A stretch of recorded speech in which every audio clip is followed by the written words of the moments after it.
Come on. What did you expect? Hey everybody, this is Spaceman. Welcome back to another video. I have been wanting to do this ever since I finished watching Loki. It just happened and I'm grinding to get this out. So please, thank you so much for your patience, and thank you guys for always tuning in to the content we put up on this channel. You guys have been loving the Spider-Man video. Star Wars video continues to pop off. Thank you so much.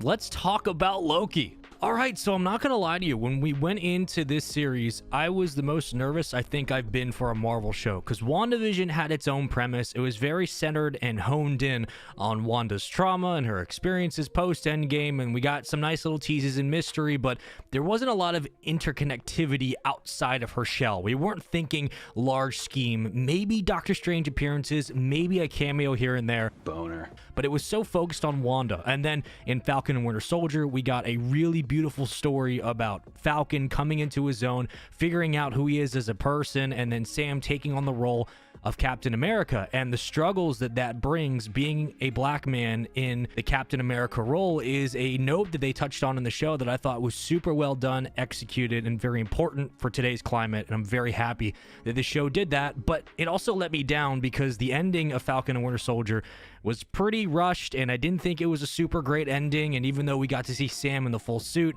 the main villain of the show was absolutely trash. I don't care what anybody says, I'm sorry, the villain was not good. So now we move to Loki. Now we move to a situation where this only goes one of two ways, which I was really thinking either A, Loki dies at the end of this, because there is no possible way they're going to find a way to write him out of the situation to keep him from dying, or B, we're going to get a nice cyclical story that focuses on Loki as character, him developing emotions, him developing a sense of greater than self, him developing empathy for others, and he changes. And to my surprise, we got all of those things, and yet they completely subverted expectations in the best possible way. Shout out to Rian Johnson, except not a shout out. Please do better with the next Star Wars movie, because the last one did not subvert. I don't care what you say. That's not subverting. That's just being lazy. Okay, back onto the positive note of Loki. Let's talk about why this show worked, and more importantly, let's talk about why Loki is Marvel done right.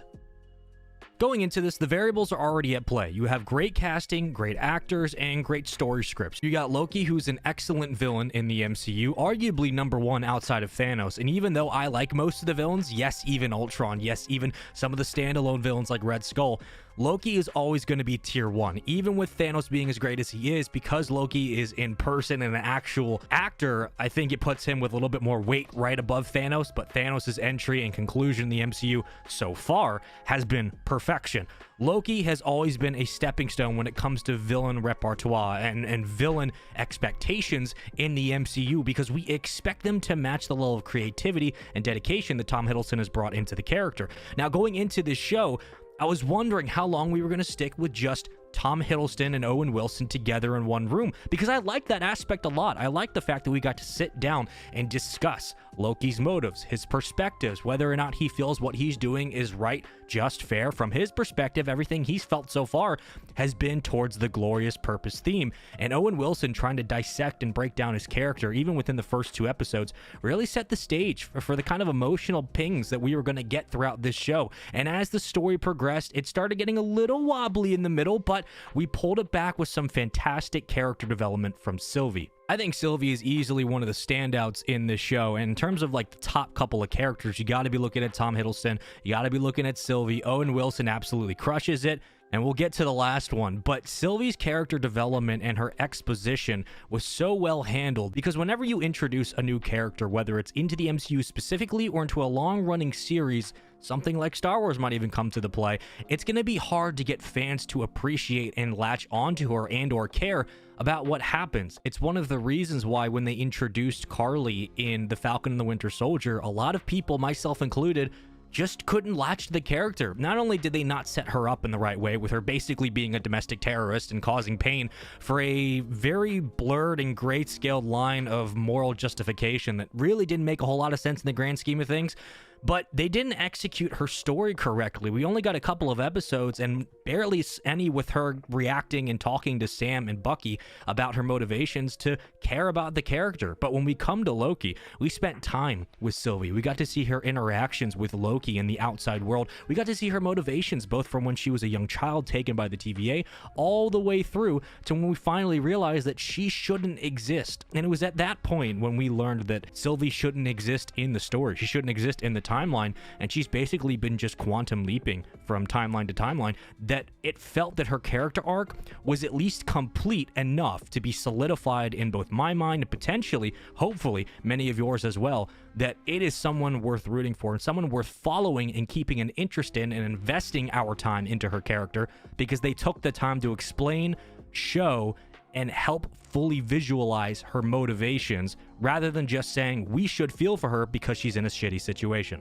Moving on from Sylvie and focusing back on our own Loki and working with Owen Wilson, aka Mobius, in the TVA. Again, I loved the dynamic we were getting with these two because it is very stark contrast between their personalities. You have omnipotence and omnipotence sitting across the table from one another, and this was one of the first times where this saying really rang true in the MCU. It was an unstoppable force meeting an immovable object, and in this entire time, we were wondering who was going to outsmart who, because no matter what Loki's done in his past transgressions, whether it's in the start of the MCU up until now, he has never been outsmarted or had to work out of a system that always had an eye on his dealings. Loki's whole scheme is not only is he the master and the god of mischief, but he's able to get out of any situation possible, a lot kind of like scot-free from the DC universe.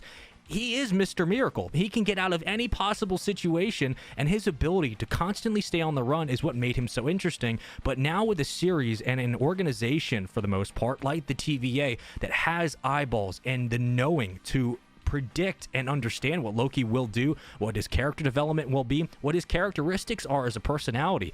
This was the first time Loki has really been tested in the MCU and tested as a character outside of the comics, and we got to see how Loki was just adapting to the situation. There were multiple moments where you're wondering, is he going to flip on the TVA? Is he going to continue down this path to help them? Is he going to play the long game and play for his survival? Or will he try to jump ship and get to any situation that clears his name and gets him out of the TVA sight? We got a little bit of both. Even when he was jumping out of the superstore and moved on with Sylvie on their nice little adventure, it always seemed like there was a couple of steps that Loki needed to take, and whether he was 2 or 3 ahead of the TVA, they weren't far behind, and when they caught up, they found ways to lock down his absence and make him feel absolutely trapped, which kind of brought validity to the show and more importantly, brought weight to the decisions that Loki was making. Now, sure, there were some episodes in this show that kind of felt like filler episodes, and that happens in any show. It's going to happen in one that has so much ground to cover, but the nice thing about those filler episodes was, again, we were getting the slow character moments that the MCU is really well known for, and they were building on characters that we cared about. I'm going to keep hitting on that point because it's so important. Sylvie and Loki and Mobius, and learning about their characters and learning about their motivations and what has haunted them and what continues to be a problem. It sometimes seems like they can't get out of their own way, but once they are enlightened enough to learn about the goings-on of the TVA and more importantly what the big picture is, that's when we start to hone in on the anxiety of the show and how this feels like a race against time to figure out who's behind this, who's behind everything, and what exactly it all means. And that race against time, as cliche as it sounds, is what really zoned me in on the show. You talk about moving up and meeting the TVA as animatronics, and even then I'm thinking there's no way we're just getting an introduction to the TVA as a whole. It certainly wouldn't be this bare bones and this out in the open. It would be a little bit more constructed, a little bit more appreciated and respectfully introduced. And that's why it works so well, because it's all a facade. It's the man behind the mirror. It's the guy behind the curtain. And the smoke that comes from that gun being Kang down the line is really what set up the approach for the feeling of nonstop coiling and turning that wire of anxiety as the last couple of episodes came out and we were waiting to see where the show would go. Then moving into what I felt was the best part of the entire show, outside of the first couple episodes where we get a nice introduction and extension of the TVA, the lifestyle, the environment, which all, by the way, the CGI is just phenomenal. Sure, there are moments where it's very clear green screen, but just looking at the world and the dedication that the artists and the set makers put into this, very clear. They took their time to make the TVA feel like it was a subsect outside of the universe, a bubble reality that had command and control over all subsequent realities below it.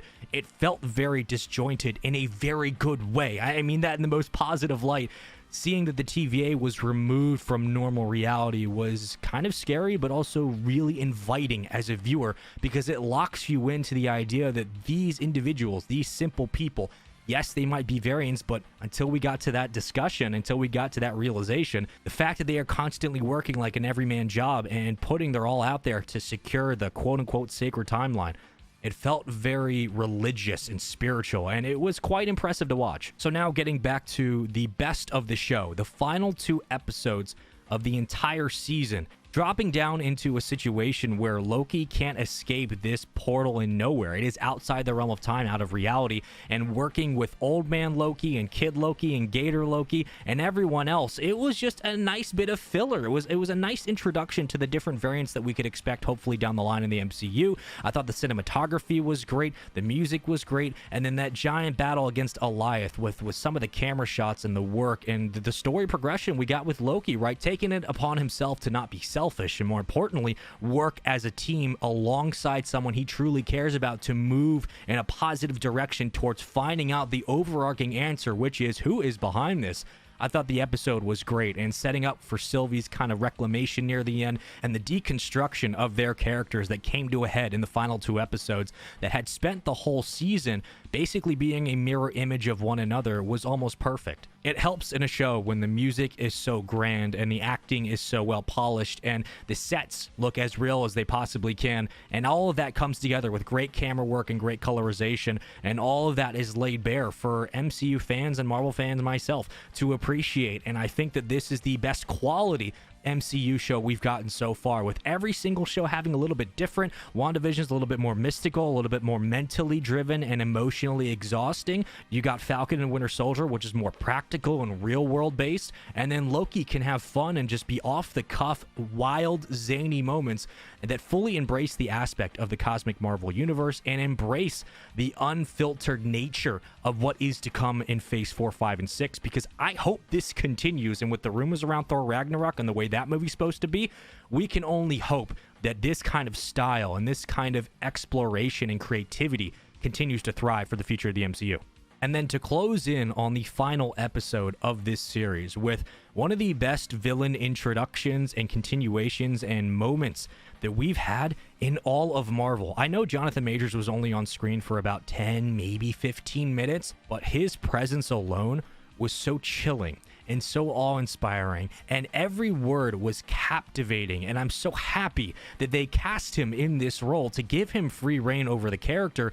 And the way that Loki set up this entire arc of free will, but not even that, just overarching control, fingers in everything, and then ripping the door open of possibilities was masterfully and tactically executed by Kevin Feige and the MCU team. The production that went into this entire moment was mind-blowing. I am not lying to you when I say that when we learned in the end that Kang had set this up and he was the one running the show, and he had then decided, you either kill me or you take over my job, and once things started to transpire, I lost my mind. I have never felt this kind of dread and chilling nervousness since I watched Infinity War. The very first time I ever felt this in the MCU was when Infinity War came out and Thanos snapped, and right after the movie, our entire theater went quiet. No one clapped, no one said anything. We were sitting there quiet, and I turned to my friend on our drive home and I said, word for word, this literally changes everything. What the hell do we do now? And I felt like I was physically invested in the movies because I had been for 12 years, but that moment in the MCU was so haunting and real, and it changed the dynamic of the Marvel Universe going forward. It's the first time in any movie I've ever felt that way, where I genuinely felt cold, gut-wrenching dread and anxiety because of what happened.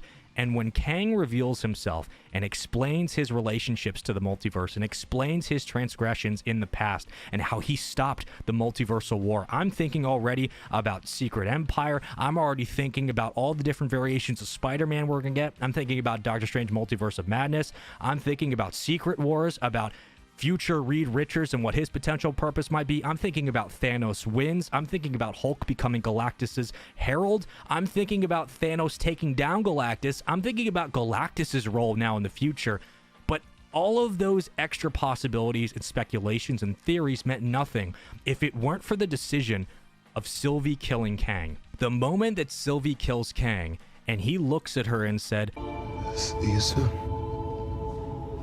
my jaw hit the floor, because you understand what this means, friends. You understand what's coming. He fully knows he'll be back in a position of power, and even if he doesn't, the threat that he is going to continue to come down the pipeline, the threat that he knows that worse things are on the horizon, it was that same cold dread feeling that I had after Infinity War, because once he said that and they crossed the threshold both emotionally and physically out of the timeline, my jaw dropped. I thought what I thought back in Infinity War, like, what the hell do we do now? And then seeing the timelines open up and spread out into absolute chaos, then transitioning back to Loki and the TVA, things are not okay. And that is the best possible way to introduce a villain and introduce a way to write Loki out of his predicament and keep the story interesting. And then you top it off with Loki moving back to the TVA, running up to Mobius, and Mobius saying, "Who are you? What's your name?"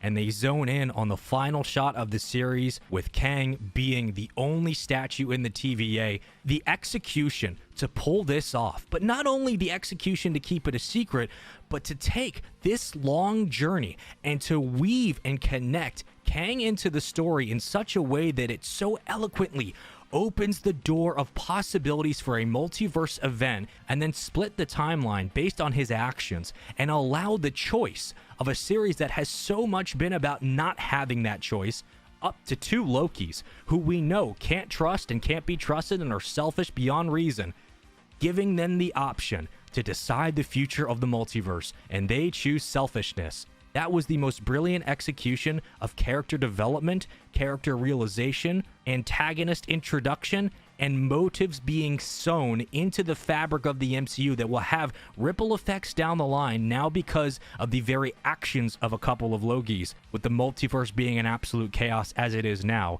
Kevin Feige and the production team and the creative team behind this entire story quite literally should get a peace prize from the Nobel Committee. I don't understand how they were able to pull this off. I know I'm probably overselling it, and a lot of you are thinking it was an okay reveal, we expected this, but the execution is what it comes down to for me. Did we expect Thanos to win in Infinity War? Maybe, maybe not. But the way that they constructed the story and sculpted off the rough edges and gave us this nice, eloquent, seasoned story with multiple layers, and capped it off with the excellent addition of having a Thanos wins story, where even if you expected him to get all 6 stones, the way in which it happened is what made it so grand. That is the same feeling and success that Loki was able to replicate, but on a much larger scale with a villain that is much more terrifying than Thanos. I think the biggest win for this entire series was how it introduced Kang. And yes, Loki was the standout. Tom Hiddleston was the standout. Sylvie was the standout. And there are some moments where I wish we focused a little bit more on Loki, Tom Hiddleston, as opposed to the story of Sylvie, because it was supposed to be about his story and him coming to these realizations, and we did get a lot of that. And I do appreciate Sylvie's contributions, and I appreciate Sylvie's storyline, because at the end of the day, her story was a little bit more interesting to tell, and I'm glad they told it because of what it sets up, and we will get Loki in season 2. But with all of those small, insignificant, and not heavily weighted gripes aside, the best part of the show was the atmosphere and the quality, creativity, the imagination, how it all came together to introduce a villain that doesn't come across as a villain because his variant isn't matched to the others. That's what this show does so well. It opens up the door for something like a variant to be taken as seriously as a main villain, but be worked in slowly and quickly. And it felt like the entire time he was talking and explaining his role in the universe, it's like a frog being slowly boiled alive. And you don't realize the ramifications of the water you're in until it's too late. And then once he made that final declaration of "see you soon" and then winked at the camera, that is when you knew shit was hitting the fan, and it is not okay. And at that point, Loki went from a great Marvel show to a great show, period. This was the best Marvel show, hands down. I put WandaVision second, and I think that big moments in Falcon and Winter Soldier make it up to that second spot, but the conclusion of Falcon and Winter Soldier was not that great, and I'm disappointed that they didn't take their time to give Sam and Bucky the right conclusion to their series. I have WandaVision in second place. I got Loki in first, but make no mistake about it, Kang stole the show. Tom Hiddleston was amazing. Sylvie was amazing. Owen Wilson was fantastic. But at the end of the day, what I remember most was the execution and the setup to get Kang into the universe, how his decisions and his options that he left on the table for both Lokis changed the entire game and changed the entire layout of the Marvel universe. And now that all of these multiverses are open and completely canon, everything is going to be chaos. And that feeling I got after Infinity War came back once more on a rare occasion right back here at the end of the show. And because of that feeling, I was immediately sold on every single thing we saw from this show. And that gave me more faith in the writing team, the creative team, the imagination, and the production and execution that Marvel Studios has going right now. Because if they're going to pull off a character introduction, a villain introduction, and a setup this massive with this much weight behind it and with this much importance, and a TV show like Loki, imagine what they can do with years of prep time and a lot of money, and for the future of the MCU, the kind of storylines they can pull off. It was absolutely masterclass how they introduced Kang, and I've just been such a fan of this show altogether. It is easily one of the best Marvel shows. It is the best Marvel show. I don't know what I'm saying. It's one of the best Marvel content pieces ever put out, and if you haven't seen it, I don't know why you're listening to this entire video, but go watch it right now. I loved every single second, and there's going to be things I didn't talk about, which I wish I did, but I really just wanted to hone in on Loki, what I felt about the character of the show, and how well that ending went for Kang. I was just absolutely blown away, and it changed everything. Made a tweet about it. Just couldn't believe how they pulled it off. It was phenomenal. Thank you guys so much for watching. Hope you enjoyed the video. If you want to see more of this, please let me know. I will continue to do what I can to talk about shows and movies that just seem awesome. I'll see you guys in the next video, and until then, blam!